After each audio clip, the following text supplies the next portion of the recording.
Hello Internet, this is going to be a quick tip tutorial. I am Damon and I will host this tutorial. Isn't that fun? Alright, so what are we going to be doing? We are going to use geometry to create a controller for our rig. In this case it's going to be an FKIK switch. If you don't know what that is, please check out some of my other tutorials that deal with that problem. But for now, let's just look at how to create controller out of geometry and not out of a curved base item. So what you want to do is go to create, and under create we're going to go polygons, and we can choose any of these objects. I'm just going to create one of the new shapes that we get in Maya 2018, which is going to be this little guy over here. I'm just going to place it over the hand just like so, and scale it down, and let's say this is something that I like.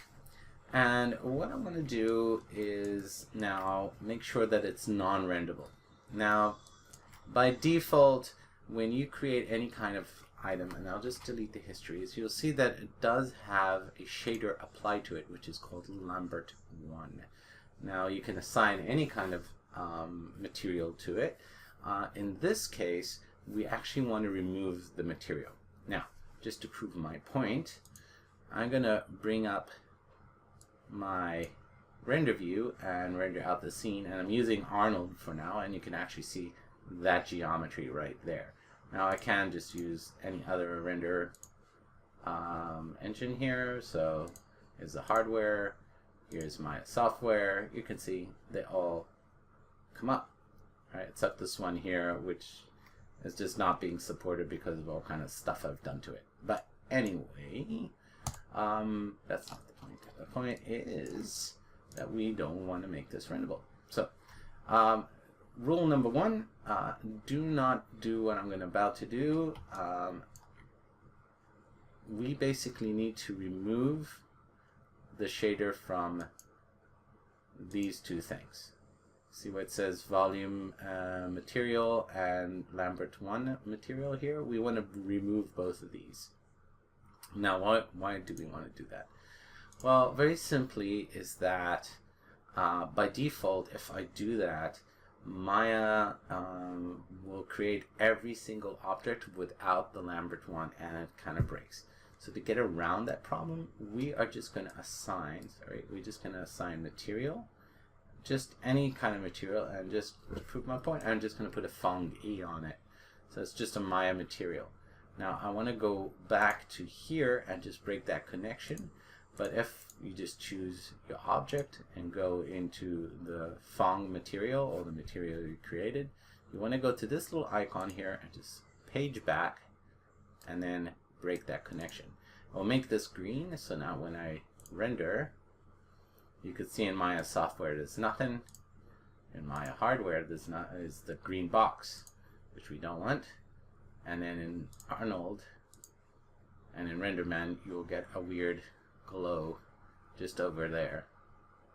Alright, so it is contributing to the environment around it. So what we want to do is now break that as well. We want this not to render but still display in our viewport. So to do that, we need to do two things.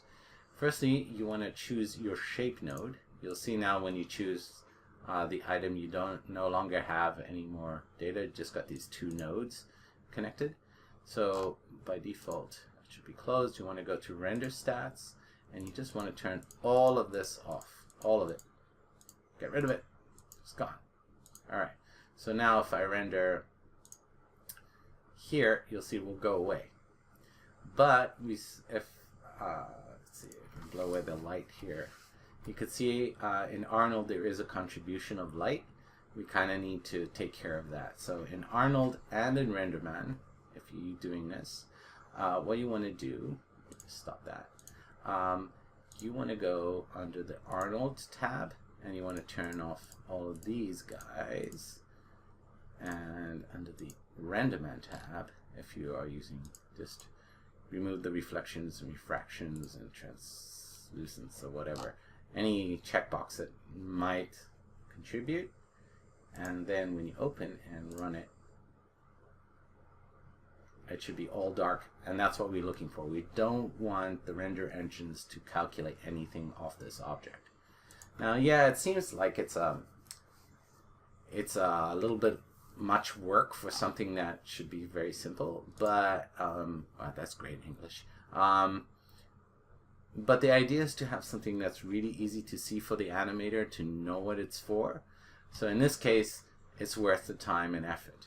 All right, so now we've done with that. The next thing that we want to do is change the way that this is being displayed. So if we go to Object Display, because we don't want this green color because it's a default color, it means that the shader has been broken and we want to keep that. We want to go to Draw Out Outliner and turn this little widget on, and then we can actually go change the color, let's say to red, or I like to put it at yellow or something like that, just so it's very apparent. No matter where I look at it, I see it, I know that that's that. And the cool thing is it does have a little bit of shading, but it's there. Anyway, with that being said, I'm gonna end this video because that's more or less what I wanted to show. If you guys have any questions, please feel free to ask. I'm planning to make a series in how to set up a full-bodied character for beginners using just Maya bland as is, Maya out of the box. No scripting needed to make your own character rigs. This is great for students who are getting started, and I'll teach you through that course the main principles in rigging. Anyway, if you guys are interested in that, please let me know, and sayonara.